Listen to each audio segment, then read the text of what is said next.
Kemajuan teknologi digital mempermudah masyarakat untuk mengirim pesan kapanpun dan kepada siapapun. Efisiensi penggunaan platform digital saat pandemi turut mendorong kasus kekerasan berbasis gender online atau KBGO terjadi di dunia maya. Untuk mencegahnya, Badan Legislasi atau Balik DPR RI menyikapi hal ini secara serius. Pemerintah diminta segera memasukkan KBGO ke dalam daftar inventarisasi masalah atau DIM Rancangan Undang-Undang Tindak Pidana Kekerasan Seksual untuk memberi batasan dan hukuman yang jelas kepada pelaku tindakan tersebut. Saat rapat dengar pendapat umum dengan LBH, Infit, ICJR, dan Safenet, Balik DPR RI mendorong agar KBGO diatur secara detail dalam Rancangan Undang-Undang TPKS sebagai payung hukum atas kekerasan seksual yang terjadi di dunia maya. Lulu Nurhamidah menjelaskan KBGO merupakan tindak kekerasan yang difasilitasi teknologi yang bertujuan melecehkan korban baik secara umum maupun seksual seperti pelanggaran privasi, distribusi foto dan video pribadi, serta pelecehan dan penghinaan secara online. Nah, saya kira kita sepakat ya dengan usulan dari teman-teman masyarakat sipil bahwa kekerasan yang berbasis online ini harus kita dalami lagi, termasuk juga jenis-jenis kekerasan yang berbasis online. Banyak sekali ragamnya yang ini sudah sangat besar jumlah korbannya ya. Jadi apalagi yang korban tidak sempat melaporkan atau yang belum ditanganin karena tadi ada kelemahan dari sisi payung hukumnya. Balik DPR RI berkomitmen untuk segera menyelesaikan rancangan Undang-Undang TPKS dan menargetkan agar selesai pada bulan April tahun ini. Ketua Panja Rancangan Undang-Undang TPKS, Willy Aditya menjelaskan, pelecehan seksual non-fisik merupakan sesuatu yang subjektif. Dibutuhkan parameter yang tepat dan jelas terkait apakah sebuah pernyataan mengandung unsur pelecehan seksual verbal atau tidak. Untuk itu, Willy berharap seluruh fraksi dapat memberikan pandangannya terkait hal tersebut untuk menghindari pasal karet dan pelaporan yang tidak seharusnya.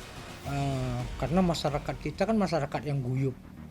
Nah, masyarakat yang guyup itu kan biasanya candaannya, omongannya itu nyerempet lah.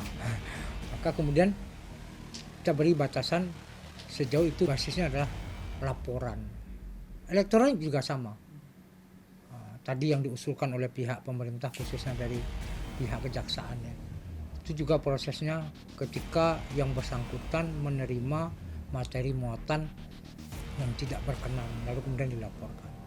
Sementara itu, anggota Balik DPR RI Taufik Basari mendorong agar peraturan tersebut memiliki bahasa yang jelas agar tidak multitafsir dan berdasarkan unsur mens rea atau unsur dasar tindak kejahatan pelaku sehingga KBGO dapat diselesaikan dengan baik sekaligus melindungi hak para pelapor.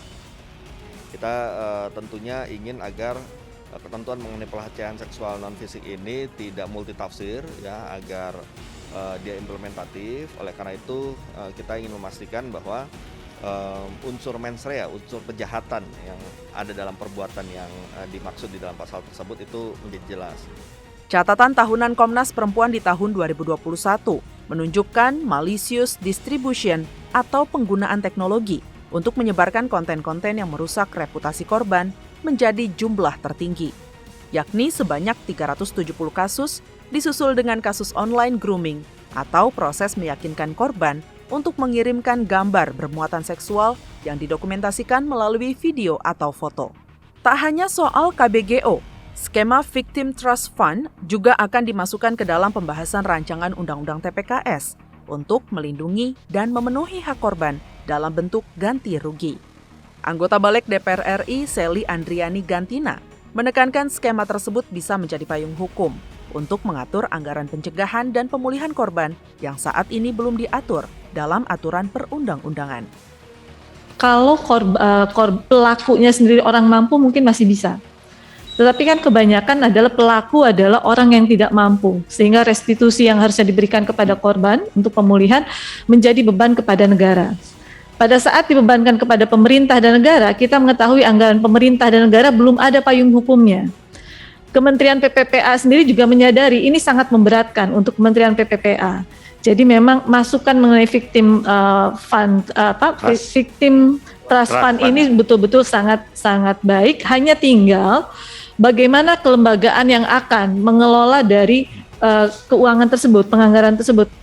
Sally menambahkan aturan skema victim trust fund masih perlu didalami kembali terkait lembaga yang akan mengelola dana, sumber pendanaan, hingga pemberlakuan anggaran di tingkat pusat hingga di tingkat daerah. Tim Liputan TVR Parlemen melaporkan.